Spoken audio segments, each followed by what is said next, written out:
Сургуулиар боловсрол эзэмших үндсэн үйл ажиллагаа мэдлэгтэй харьцах талбар бол хичээл юм.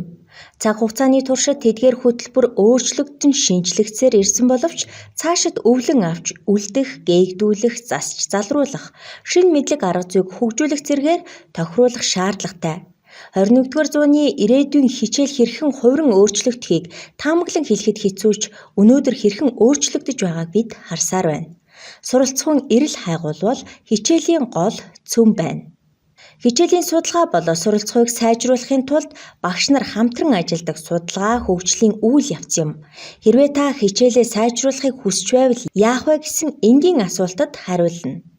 Боловсрол соёл шинжлэх ухааны яам ба Японы олон улсын хамтын ажиллагааны JICA байгууллагын хамтарсан 2 шаттай төслийг 2006-аас 2013 онд хэрэгжүүлсэн билээ. Энэхүү төсөл нь хүүхдийг хөгжүүлэх, сургалтын шинэ арга зүйг бүтээх, үндсэн арга зам болох хичээлийн судалгааны арга зүйг судлан, хэрэгжүүлэх, түгээн дэлгэрүүлэх үйлсээр дамжуулан багш нарын мэрэгжлийг дээшлүүлэх, тэднийг ажлын байран дээр хөгжүүлэх, ажлын нэгэн шинэ үеийн суурийг тавьж өгсөн юм. 2013 онд төслийн 2 дугаар шат дуусахад төслийн үндсэн үйл ажиллагааны тогтвортой байдлыг хангах, багшлахуй ба суралцахуйн чанарыг ахиулах, үндсэн арга хэрэгсэл болох хичээлийн судалгааг цаашид хөгжүүлэх, түгээн дэлгэрүүлэх, тогтолцоог бэхжүүлэх хэрэгцээ шаардлага тулгарсан билээ. Энэхүү эрэлт хэрэгцээг хангах үйл ажиллагааг нь авч явах нэр хүндтэй хариуцлагатай үүргийг төрийн байгууллага, тэр үеийн багшийн мэрэгжил дээшлүүлэх институт, төрийн бус байгууллага, Монголын хичээлийн судалгааны нийгэмлэг хүлээн авч өнөөдрийг хүртэл амжилттай хамтран ажиллаж байна. 2018 оны 1-р сарын 11-12-нд Монголын хичээлийн судалгааны нийгэмлэг байгуулагдсны 5 жилийн ойг тэмдэглэн өнгөрүүллээ. Ойн үеэр сургууль цэцэрлэг болон судлаачид хичээлийн судалгааны талаар хийсэн ажил бүтээлээ дийлхэн харуулсан юм а. Ойн үйл ажиллагаанд боловсрол соёл шинжлэх ухааны яам, олон улсын JICA байгууллагын төлөөлөгчид болон боловсролын байгууллагын удирдлагууд оролцсон баяр хүргэн үг хэлж бэлэг дурсгалаа гардууллаа. Ийхүү Монголын хичээлийн судалгааны нийгэмлэг байгуулагдсан 5 жилийн ойгоор хийсэн ажил амжилтаа баттгах тайлагнахын зэрэгцээ тулгамдсан асуудал, сорилтуудаа хэлэлцэн цаашдын зорилтуудаа товлсон юм а.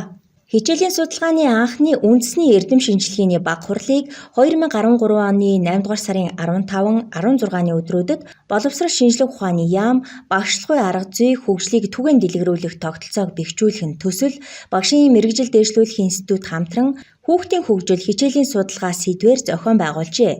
Энэхүү хуралд сургууль суурилсан хичээлийн судалгааны 6, судлагдхуунд суурилсан 41, ханийн 23, нийт 70 илтгэл хэлэлцсэн байна. 2014 оноос хичээлийн судалгааны үндэсний эрдэм шинжилгээний баг хурлыг хүүхдийн хөгжлийг дэмжсэн багшлах арга зүй сэдвээр багшийн мэрэгжил дээшлүүлэх институт, Монголын хичээлийн судалгааны нийгэмлэг хамтран, боловсрол шинжлэх ухааны яам, Японы олон улсын хамтын ажиллагааны JICA байгууллагын дэмжлэгтэйгээр зохион байгуулсаар байна. Жил бүр хурлын хамрах хүрээ өргөжин тэлсээр иржээ. Тухайлбал 2014 оноос үндсэн илтгэлээр хичээлийн судалгааны онол арга зүй судалгааны чиг хандлагыг тодорхойлсон илтгэлүүд хэлэлцэх болсон байна.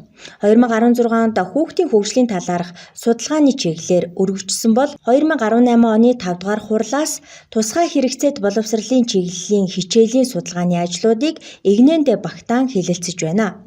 2013 оноос 2019 онд хуралдсан 7 удаагийн хурлаар нийт 400 гаруй хичээлийн судалгааны илтгэл хэлэлцжээ.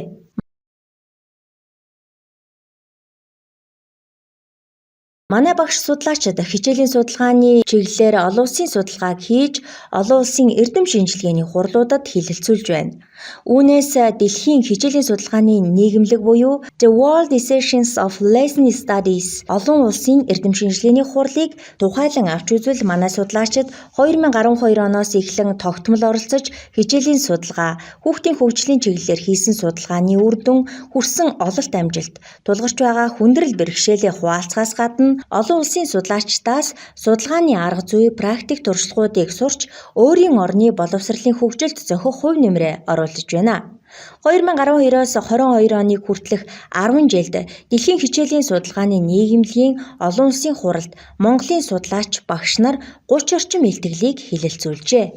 Хичээлийн судалгааны сургалт бол багш нар сурагчдын суралцахуйг удирдах мэргэжлийн мэдлэг чадвар, туршлагыг сургуульд суурилсан зохион байгуулалтаагаар хамтран эзэмших практик үйл явц билээ. Монголын хичээлийн судалгааны нийгэмлэг багш нарт мэргэжлийн ур чадвараа дээшлүүлэхэд туслах, хичээлийн судалгааны арга зүйг түгээн дэлгэрүүлэх, сургуулийн менежментийг хөгжүүлэх зорилгоор захиалагч сургалт, Япон дахь сургалт, төрөлжсөн сургалт, хэлэлцүүлэгт сургалт, модульт вебинарт сургалт зэрэг төрөл бүрийн түвшний сургалтыг зохион байгуулж 6000 орчим багш удирдах ажилтан хамруулжээ.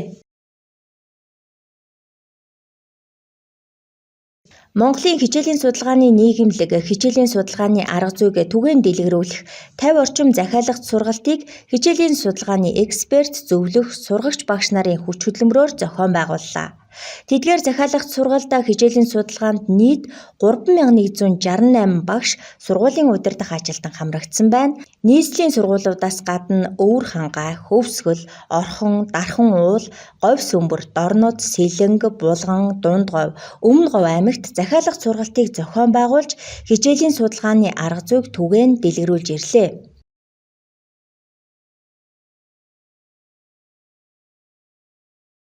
Хичээлийн судалгааны өлгийн нутаг Японы Гакугейн их сургуулийн Ижима Камата, Хаяши Мацура, Нагоя их сургуулийн Такаши Отани, Йошиаки Шибата нарын профессор 2014-өөс 2017 онд математик, байгалийн ухааны багш нарт зориулсан цуврал лекц хэлэлцүүлэгт сургалтыг анх эхлүүлсэн түүхтэй.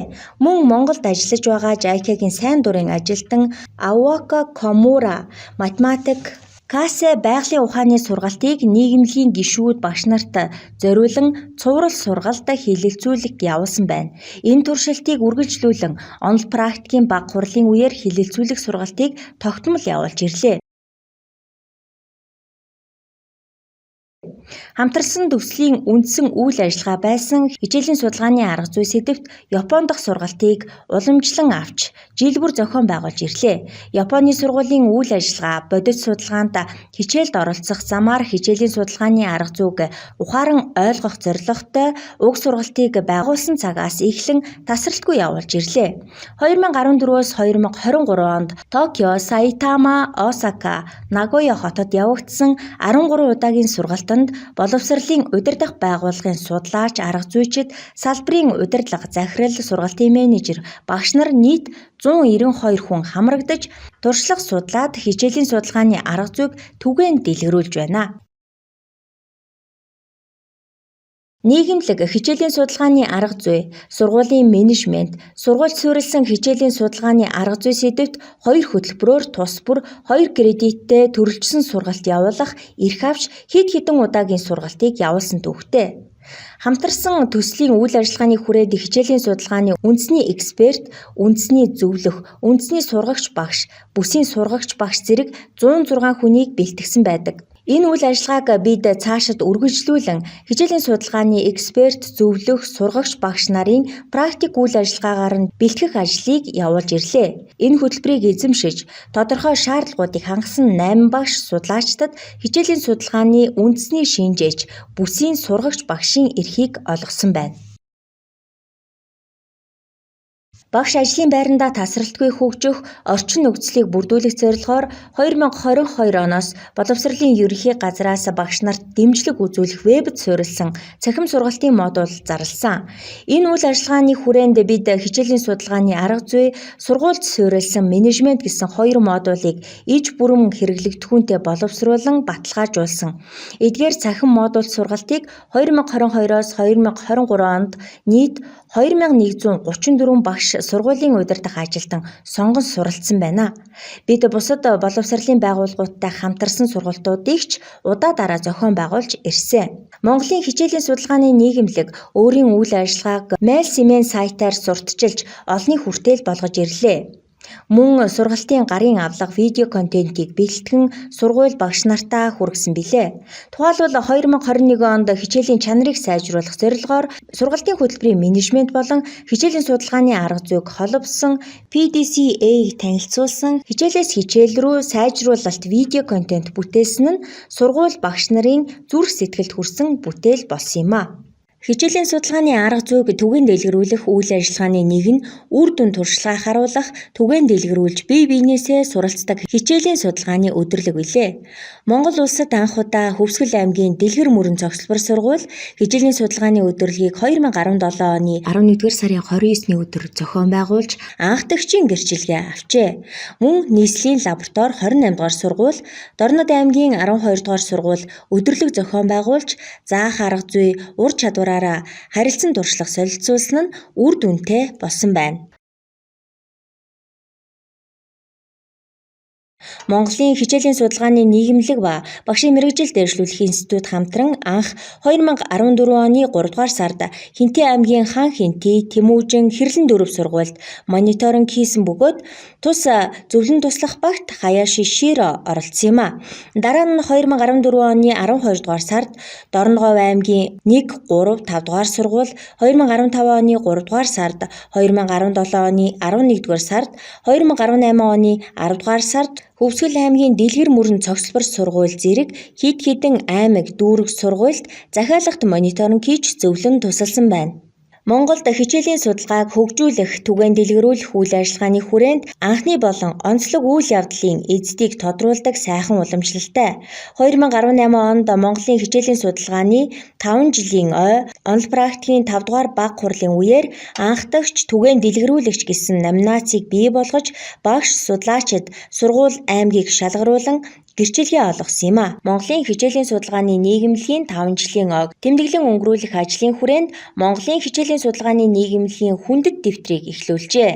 Манай хүндэт дэвтэрт Монголын хичээлийн судалгааны нийгэмлэгийн зөвлөх, Монгол Улсын гавьяат багш Увшин Дойд, Монголын хичээлийн судалгааны нийгэмлэгийн удирдах зөвлөлийн гишүүн асан доктор профессор Банзарагчийн Бурмаа асан, Монголын хичээлийн судалгааны нийгэмлэгийн зөвлөх, Монгол Улсын гавьяат багш Нэрндоогийн Нэргүү, Монголын хичээлийн судалгааны нийгэмлэгийн удирдах зөвлөлийн гишүүн Очир Хуйгийн Чулуун Цэцэг, Монголын хичээлийн судалгааны нийгэмлэгийн удирдах зөвлөлийн гишүүн Гүр Дагвагийн Нэргүү, Японы Минато хичээлийн судалгааны академи төрийн бус байгууллагын удирдах зөвлөлийн гишүүн Фукучи Акитеро, Ори Мичио, Тоёма Ёширо нарыг өргөмжилжээ. Монгол Улсын боловсролын их сургууль, Монгол Улсын их сургууль болон 3 Эрдэнэ багшийн дээд сургууль зэрэг багш бэлтгэдэг их дээд сургуулиуд хичээлийн судалгаа, хичээл дадлагтай холбоотой олон үйл ажиллагаанд төслийн баг, нийгэмлэгийн гишүүд чухал үүрэгтэй ажиллаж байна. Бакалаврын сургалтын төвшөнд ерөнхий боловсролын сургууль дээр хийгддэг багшлах дадлага болон багшлах ур чадварын уралдаанд ирээдүйн багш нарыг хичээлийн судалгаанд сургах эхний алхмуудыг хэрэгжүүлж байна. Магистрийн болон докторийн сургалтын төвшөнд хичээлийн судалгааны бие даасан хичээл орохын зэрэгцээ хичээлийн судалгааны чиглэлээр магистр, докторийн зэрэг хамгаалж байна. Дээд боловсролын хичээлийн судалгааны үр хөврөл бүрэлдэж байгаа нь их дээд сургуулийн хичээлүүдэд хичээлийн судалгаа хийгдсэн Монгол Улсын боловсролын их сургуулийн багшийн сургууль, Монгол Улсын их сургуулийн химийн тэнхимийн туршлагаар нотлогдож байна. Сургуулийн дотоод санхүүжилттэй төсөл хэрэгжүүлж хичээлийн судалгааны бие даасан секторыг байгуулан тогтвортой үйл ажиллагаагаа явуулан Монгол Улсын боловсролын их сургууль судалгаа хэрэгжилтэнд хушуучлан ажиллаж байна. Боловсролын салбарын бодлого, бодлогын залгамж холбоо тогтвортой бус хичээлийн судалгааны арга зүйн талаар эрх зүйн орчин дутмаг, багш төвтэй арга зүй хичээлд ам бүхтэй хадгалагцаар байгаа хичээлийн судалгаа явуулах сургуулийн санаачлага, бие даасан байдал сул, багш нарын цалин бага гэх мэт төслийн үед тохиолдож байсан сорилт бэрхшээлүүд өнөөдөр ч тохиолдож байна. Гэсэн хэдий ч ковид цар тахлын улмаас үүссэн сурагчдын сурлагын хоцрогдол, сэтгэл зүйн гутрал, багшийн ажлын ачаал зэрэг тулгарч байгаа бэрхшээлийг хамтын хүчээр хичээлийн судалгаа хийх замаар шийднэ гэдэг шийдлийг багш нар өөрсдөө гаргаж түүнийг мэргэжлийн байгууллагууд дэмжиж байгаад Монголын хичээлийн судалгааны нийгэмлэгийн гишүүд бид бүхэн маш их баяртай хүлээн авч хичээлийн судалгааны сэргэлтийн үе эхлэж байна гэж дүгнэж Монголын боловсролын гэгээлэг ирээдүйд итгэлтэй байна. Ийхүү бид сургууль, орон нутгийн төвшөнд дээрээс биш доороос, гаднаас биш дотроос гарах санал санаачлагыг түлхүү дэмжих замаар танхим цахим хосолсон хичээлийн судалгааг хөгжүүлэх, хичээлийн болон сургуулийн менежментийн PDCA аргачлалыг түгээн дэлгэрүүлэх, платформ хөгжүүлэх, нэвтрүүлэх, цахим сантай болох зэрэг шинэлэг ажлыг санаачлан ажиллана. Өнгөрсөн хугацаанд хамтран ажилласан JICA, олон улсын байгууллага, боловсролын ерөнхий газар, мэргэжлийн байгууллагууд, ихтэйд болон ерөнхий боловсролын сургуулийн багш удирдлага та бүхэндээ талархснаа илэрхийлье. Боловсролын чанар хичээлийн чанараас, хичээлийн чанар хичээлийн судалгаанаас.